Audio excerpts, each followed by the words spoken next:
Welcome, everyone, to another episode of Just Saying Football with Jack and Sean. I'm your host, Sean Gann, alongside my partner, Jack Nicholas. We're here to bring you news, notes, weekly updates, and game analysis of your favorite teams from around the league. Now, the chance, go check out our website, justsayingfootball.com. Follow us on Instagram at justsaying, no GWJS for article and video updates. And don't forget to check us out on Spotify at Just Saying Football. We want to be in your ears.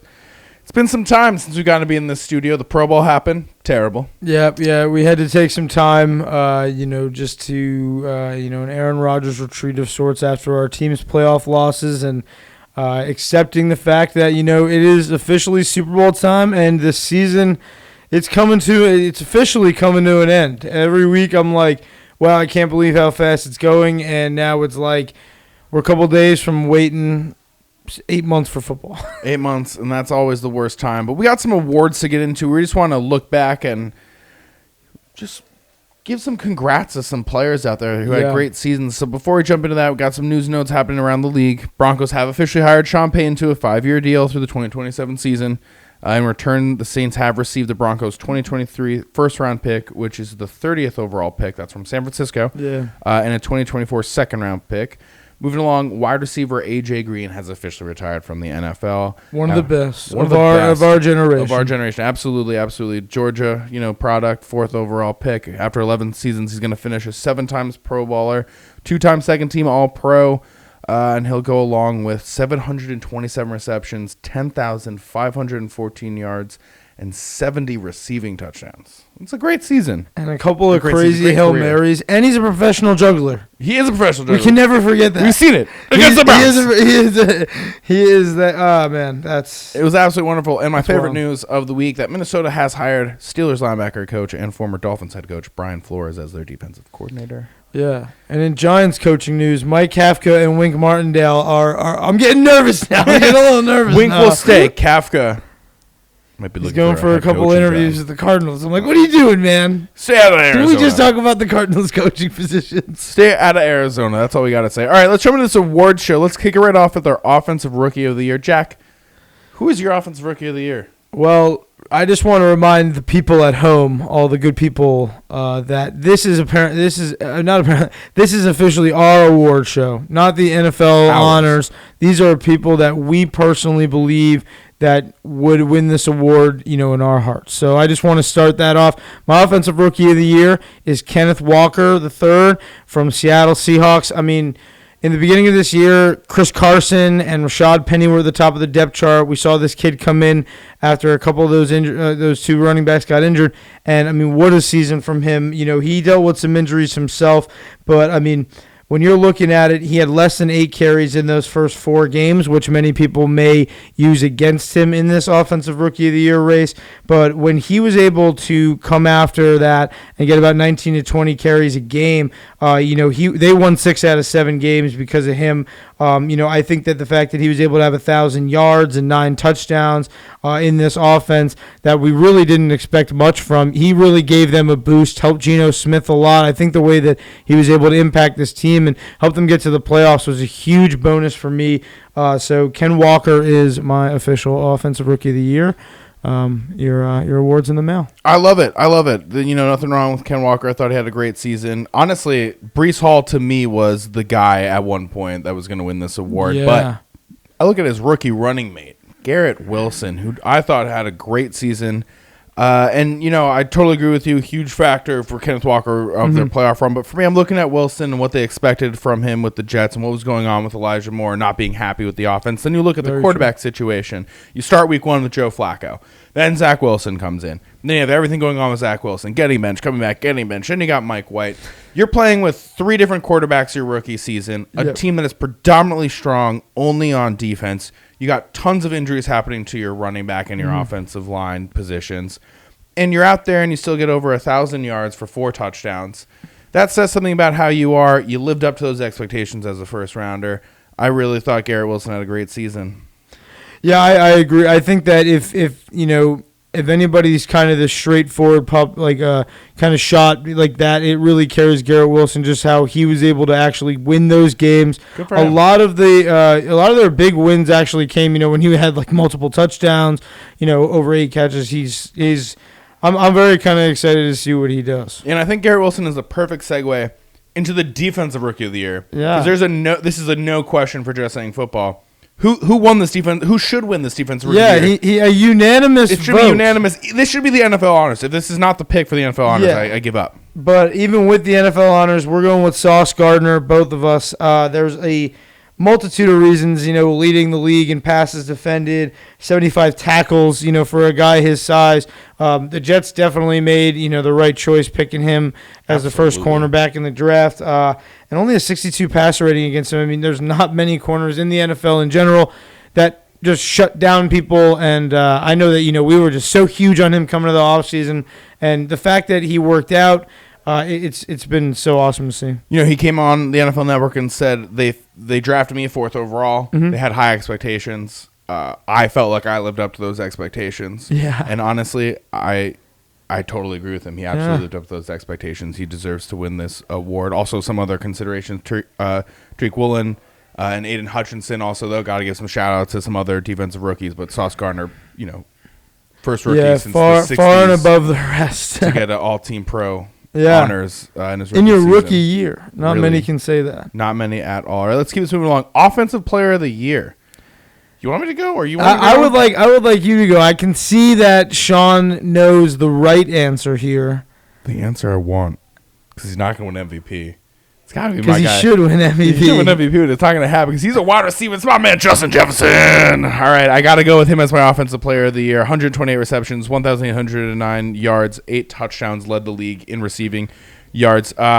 Some facts about this season. 9 of his 16 games played, he had over 115 yards. 7 9+ reception games. Wow. Ranks 9th already in Vikings all-time receiving yards in just 3 seasons. He set the Vikings rookie record for most yards in a season, most catches and yards in a single season in Viking history, and the most receiving yards through a player's first 3 seasons with 4,825. The second is Randy Moss, and Randy Moss only has 4,163. He broke that record by damn near 700 yards in his opening 3 seasons. So I'm looking at what Justin Jefferson did. He was clearly the lifeblood of the Vikings offense and the focal point of what Kevin O'Connell wanted to do, and he just found ways to move Jefferson all over the field, and once again had another 1,800+ yard receiving wide receiver, which he just did a year ago with Cooper Kupp. Yeah, and I mean the one thing with him is, we obviously are huge fans of him, but this season, like you mentioned before, if it wasn't such tight races for MVP all over the league, he could definitely be up there. This was one of his seasons he should. The quarterback. You know what I mean? Look outside the quarterback, there was nobody, I think, better in the league all year. I think many are discrediting my guy out of Los Angeles, Austin Eckler. Austin Eckler, I don't know. I know a lot of people are like, well, Jack, he can't be Offensive Player of the Year without 1,000 yards rushing. Well, what if I told you that he had 18 touchdowns and he would have had 1,000 yards rushing if he didn't have to pick up all the receiving yardage from Keenan Allen and Mike Williams being injured all season? So with 311 touches this year, I think it is just unbelievable what he was able to do. Listen, there's 127 targets, Sean, through the air, 107 catches for 722 yards. He was the 4th running back in fantasy, but it was only a 10-point difference between him and Josh Jacobs, who was first. So it's a very, very small split. You had me at 311 in a 4-game stretch to end the season. In weeks 14 to 17, he had 12 touchdowns, 6 receiving, 6 rushing each of them. And I think what I find most incredible is just the amount of 100 catches, the fact that you have a league-leading 18 touchdowns, you're able to utilize 311 yards. And on a team like the Chargers, who's really good, Justin Herbert had nobody to throw to this year except Austin Eckler. He stepped up. He made the playoffs. Obviously, huge blowout, but those AP votes don't always count for the playoffs. But Austin Eckler, huge contention for me, really makes it evident for me that he should be in a huge consideration. But he's my pick for the Offensive Player of the Year. I like that. Honestly, he has been one of the most slept on running backs the last few years. We talked about it, I think, in our playoff episode. Also, some other considerations. I think we just got to give some shout outs to Josh Jacobs, Tyreek Hill, Travis Kelce. Kelce. I think if he wasn't a tight end, if that tight end position wasn't there, you know what I mean? That That might be there. Let's keep this moving along. So we have defensive player of the year. Why don't you kick yours off? All right. All right. So Nick Bosa, for me, is the clear-cut, Jack just saying, defensive player of the year. I believe that, the way that he's been able to produce the last couple of years has shown that he's capable of winning this award. He was defensive rookie of the year when he came in a couple of years ago. A league-leading 18 sacks, 19 tackles for losses, and 48 quarterback hits. Just to put that in perspective, he had 51 total tackles on the season, so he almost matched the amount of tackles that he had with the amount of times that he hit a quarterback. The San Francisco defense overall was in and out, injured, but he was the best on the best defense. Only 16 points a game from weeks 1 to 4. He had 6 sacks. From week 7 to 13, he had 6 straight games with a sack. And week 13, he had 3 sacks. He had a lot of games with huge forced fumbles. And San Francisco, obviously, so many ups and downs this season where, their defense really had to be the MVP of their game. I think that was he's the clear-cut winner for me. I like that. Nick Bosa, obviously one of the best edge rushers in the entire NFL. Arguably better than his brother Joey. Mm-hmm. I think Could be. And normally I'd go with you, but there's a guy that's been slept on, I think, the last few seasons. And he plays for the Eagles currently. His name is Hassan Reddick. Yeah, you heard me, everyone. Hassan Reddick. Listen up. Not a flashy name, all right? 49 total tackles, only 2 away from your guy Nick Bosa. Mm-hmm. 35 solo, only 6 behind your guy Nick Bosa. 16 sacks, only 2.5 behind your guy Nick Bosa. 11 tackles for loss, 8 behind your guy Nick Bosa. That's where he was dominating. Second, first in forced fumbles, 3 fumble recoveries and 3 pass defenses. Had a great season. That's not super flashy, the name. But I will say this. Last 3 seasons, Hassan Reddick has had 11-plus sacks with 3 different teams. Talk about He's done it putting with yourself Arizona. in the convo. He's done it with Carolina. And now he's done it with the Super Bowl contending Eagles that is coming off of a 60-plus sack season, of which he led the team. 70-plus sack season. I mean, take his out. They haven't hit 60. So that's how it is. So when it's easy to go for the Bosas. Those are the names that you know. Mm-hmm. But to me, I think Reddick had arguably the identical season. Yeah. And his team went one step farther. And he beat Nick Bosa's team. I'm just saying. That's it. I just wanted to give love to a guy. Also, some guys that got to be considered in this. Micah Parsons, Matt Judon, Myles Garrett, and Max Crosby, I think, can be in contention for this. Absolutely. All right.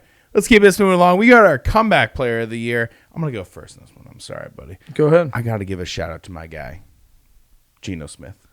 Not a flashy name. He led the Seattle Seahawks to the playoffs, okay? In his first season starting, he set a Seahawks franchise record for most yards passing in a single season, beating Russell Wilson. Suck it, Russell. Suck it, Russell. Let's ride. Geno Smith, 69.8% completion percentage, which led the NFL, 32-11 touchdown to interception ratio. He absolutely impressed as his first time starting since 2014, basically as a full-time starter. Yeah. He led this team in ways that you can talk about. You're talking about your guy, Offensive Rookie of the Year candidate, Kenneth Walker. Mm-hmm. Geno Smith was the guy that was handing him the ball every time and passing to DK Metcalf and Tyler Lockett. Hasn't played in a long time, and I know a lot of the time this goes to injuries, but I think some of the things that we also need to keep in mind is players who haven't played in a long time and then finally get their chance again and then take the most of that opportunity, Yeah. It's a little bit different than coming back from an injury, which is what we see, especially with like Alex Smith just a few years ago. So I got to give a shout out to Geno Smith. I feel like he just deserves to win an award this year. Yeah, I think, some recognition's definitely deserved. I think it's, it's a couple things like you said, just maybe that journey of, guys who maybe face injuries. And now it's like he really has rejuvenated his whole career with this season, which has been insane. Like, we had no expectations for Seattle coming into this season. I'm very interested to go back and see what we were saying about Seattle the first couple of weeks, and then kind of look back, see what we said then, because he really made such a difference. I know we're gonna feel bad about that, but all right. Yeah. Who you got for your comeback player of the year? Well, it may seem biased, but I have many reasons, and my comeback player of the year this season is going to be Saquon Barkley. I had a lot of different players that I looked at and said, who really, went through it. Geno was definitely one of them. CMC, there's so many different people that, especially the last couple of years, have dealt with, missing games, and now they've had a great season this year, and they should be recognized. The reason that I want to recognize Saquon is this was really that first time since, his second season that we've seen him, and he's now finished his 5th season with the Giants. With that, I think that he was able to really, we were talking about Geno, how he was able to rejuvenate his career. I mean, Saquon last year, you're talking about a guy who had 500 rushing yards, only 260 receiving yards, and then you look back, this year coming back with 1,300 yards.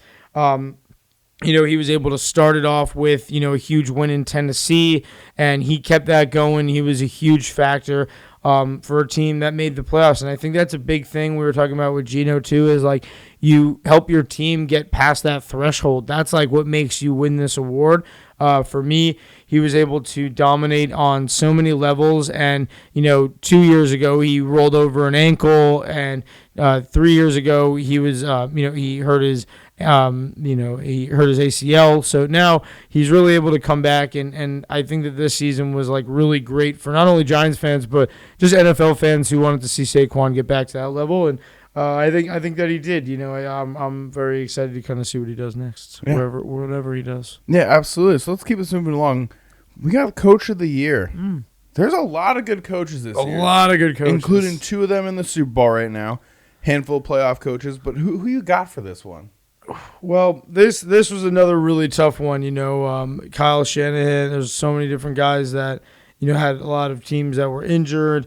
But for me, it's Doug Peterson. Doug Peterson took the worst team from last year and the year before. Remember, Jacksonville, 2 years in a row, worst team in the NFL. Especially last year with Urban Meyer only playing coaching about 4 games for them.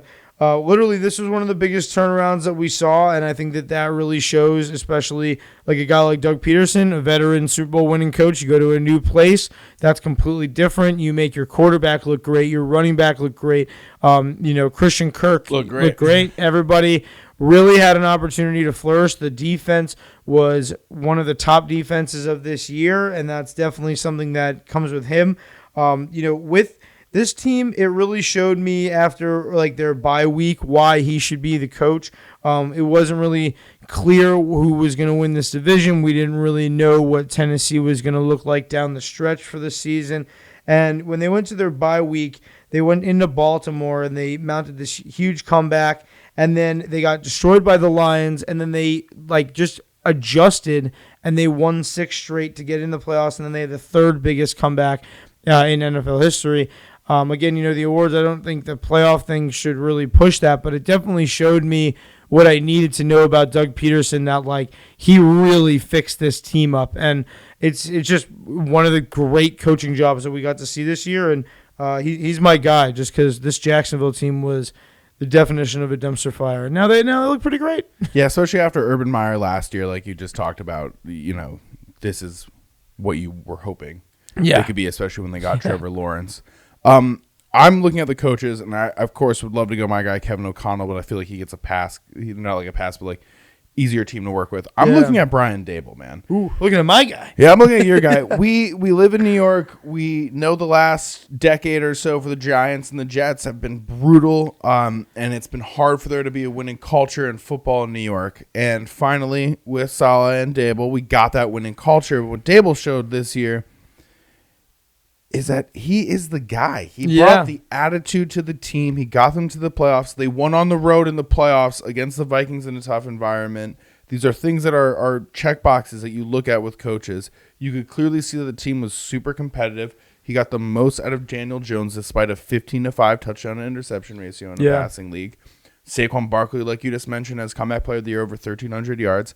And these are with guys like Kenny Galladay in the last week catching a touchdown, and Richie James being your number one guy, and Cody Bellinger, your rookie tight end, being a huge factor.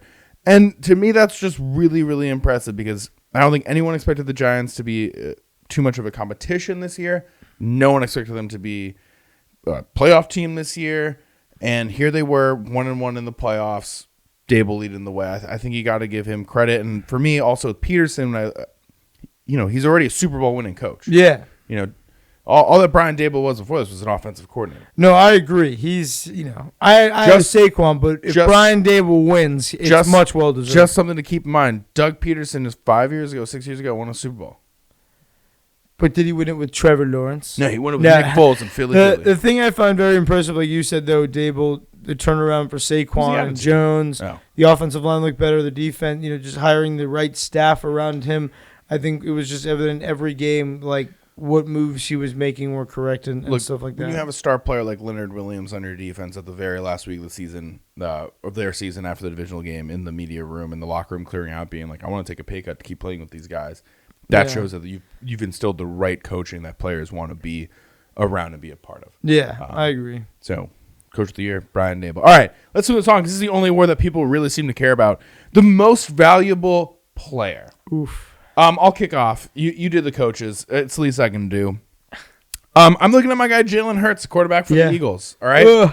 I knew it was coming. Let's start out with the obvious. Number 1 seed in the NFC, 16-3 record. They've scored 546 points. They are currently in the Super Bowl, about to play and represent the NFC. On top of that, the entire offseason, not here. I've been a Hurts fan. You've been a Hurts fan since day one. You didn't hear it here. But around the league, there was a lot of hate around Hurts. What was he going to be able to do? How is he going to handle this playoff loss last year? Can he really lead this team? They're in the Super Bowl, all right? They won the NFC Championship game. He improved in all facets of his game. He scored more touchdowns on the ground than he did last season. He threw for more passing yards. He increased his passing completion by 5%. Threw for 6 more touchdowns. Threw for 500 more yards. Brought down his interception ratio. He was the guy. And everyone was like, well, if you take out Hurts, you can input any quarterback in this. This is Kyle Shanahan. Yeah. No, you couldn't. Gardner Minshew came in, serviceable backup. We even said it here. He can win games. They did put up 40 points. Yeah. They still went 0-2 without Jalen Hurts. Clearly, he was a huge factor in that game or for the team.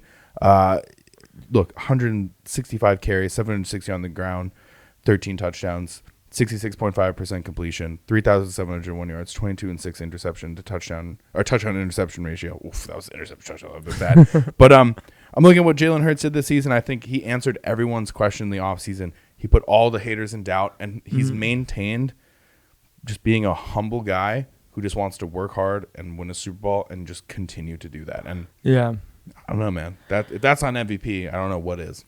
Well, I think that, if anybody really deserves it, it is him. I know that, he missed some games, but outside of that, he still played great when he was hurt and he came back. I'm a huge fan of his, not a huge fan of the Eagles, as people know, but what he's able to do on a week-by-week, it's unbelievable. Absolutely. My MVP pick has a lot of similarities to you as you're listing off the things that make an MVP.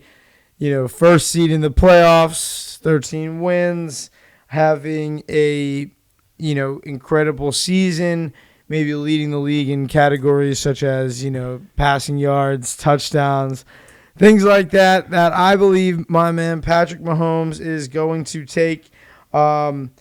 This is one of the closer MVP races in recent memory. I have that written down for a good reason, in the sense that I have to remind myself that both these guys, I'm just saying, we've had a co-MVP, and, to break that Super Bowl curse of whoever wins MVP usually loses the Super Bowl. Last 0-9 since 2000. So just remember that. Whoever wins this award, they're going to be in a big you don't win the championship. Sunday. But Mahomes, man, can I just say, he had 5,250 yards, 5,250 yards. That is fourth most ever. Not fourth most for him. Now fourth most on the Chiefs, fourth most in history. That is something that just really popped out of me. Still maintaining a 67% completion and a 41-12 interception ratio. He may not have those rushing yards, but damn, if he's not going to have those rushing yards, he should have these passing numbers, and he does. He had a league high touchdown on 6.3% of his passes. I don't. How do you even do that? This is insane too. I mean, 4 comebacks seems like low for him, but he did them against all teams he should have beat. You know, Denver, LA, Houston, and Tennessee.